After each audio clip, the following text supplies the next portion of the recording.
This is going to be my last speculation video for Bond 26, at least for now. Frankly, I'm growing quite sick of endlessly speculating given that we have no reason to believe that the next Bond film is even in active development. According to Barbara Broccoli and Michael G. Wilson, they haven't even begun work on the next film. So until we get concrete news from Eon or a reliable news outlet, I am packing it in. As a culmination to the handful of videos I've created talking about Bond 26, I thought it appropriate to briefly touch on the big question. Who will be the next James Bond? When the story broke in March that Aaron Taylor Johnson had been offered the role of Bond, I will admit I was more than a little disappointed. That was until I realized the story was first published by The Sun. I think Aaron Taylor Johnson is a fine actor. His name has been thrown around for Bond for at least the last 2 years. I've noticed people tend to cite his performance in Bullet Train as a sort of quasi-audition for Bond, but personally I've never understood that. The character of Tangerine, played by Aaron Taylor Johnson, is in no way like James Bond, aside from the fact that he wears fine suits. Bond is a capable and confident man. He is not cocky. Well, maybe sometimes. But Tangerine is totally full of himself. Aaron Taylor Johnson was excellent in the action scenes and can definitely carry himself in a fight. But other than that, I really don't see evidence that he would make a good Bond. Ignoring all the tabloid nonsense that has been spreading over the past few years, my pick for the next James Bond is purely based on the direction I want the character to be taken in. So, who do I want to be the 007th James Bond?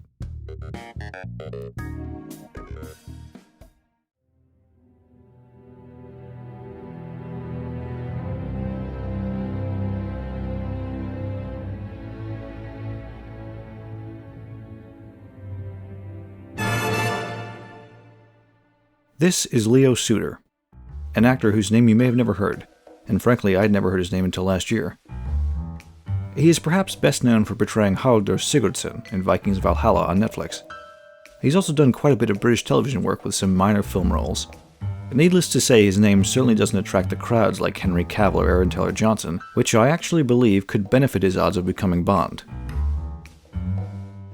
If we take a look at the history of the Bond casting process, we see that it is uncommon for a new Bond to have been an established leading man before being handed the PPK. The exceptions to this, of course, being Roger Moore and Pierce Brosnan, who were both well-known television leads before becoming Bond. My own unfamiliarity with Suter's work has at least somewhat incited my campaign pushing for him to take on the role of 007. I find the level of mystery surrounding an actor makes for a more thrilling experience seeing them on screen. The next Bond film will mark the first time I see the debut performance of a Bond actor in the theater. Assuming the next film releases in my lifetime, of course. Though I say campaign, I've really only discussed this with a handful of people, but all of them have agreed that Suter at least looks the part. It's a horrible trend that I see so often on social media to consider anyone seen in a tuxedo as a Bond candidate. I, for one, think Suter holds credentials that elevate him above some of the people of the fictitious list of contenders that tabloids think is constantly being updated by Barbara and Michael. As he is only 30 years old, some might consider Suter as too young to play Bond. But we must take into consideration that the next film will likely not go into production for at least another 2 years. This would see Suter at 32, the same age Sean Connery was in Dr. No. The most important factor in casting the next James Bond is the stylistic direction the franchise is heading in. It's hard to imagine Daniel Craig in the Roger Moore films or vice versa. What I've gathered from the Bond community at large is that the consensus seems to be that Bond should be a little more fun going forward.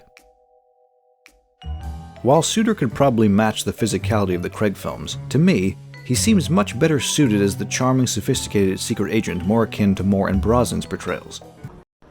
I loved everything about that hat. Out of breath. Considering that, if the producers want to continue the tone of the Craig era, I don't really think Suter is appropriate, putting his physique aside.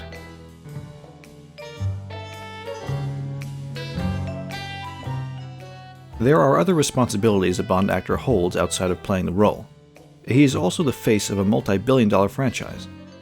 Over the past 60 years, some of the actors have dealt with this aspect of the job better than others. From what I've seen of Leo Suter in press junkets, he handles himself very well and is seemingly very grateful for his position.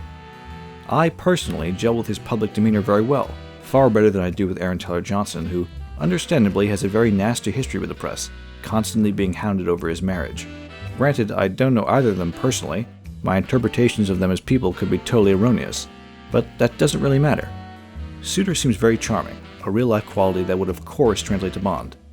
He also has an undeniable charisma in the supporting roles I've seen him in. No doubt that would carry over to any future performances as a leading man. I haven't seen Suter's name thrown around much for Bond, which I actually think is a good sign. The bookies have absolutely no bearing on Eon Productions. The next James Bond will likely be someone whose name isn't often on the front page. Suter is at a point in his career where he has proven himself a capable actor, but has not yet broken through to become a household name. With any luck, he's willing to accept a role that will change that.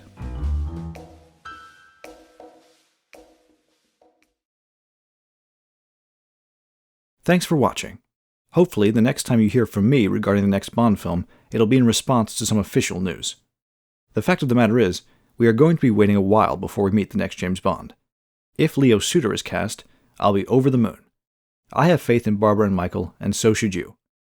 Regardless of how you feel about the Craig era, they have proven themselves more than capable of spearheading the franchise. I hope you enjoyed listening to my petition for Leo Suter. Do let me know your ideal casting for the next James Bond in the comments. As always, it's been a pleasure. And until next time, take care.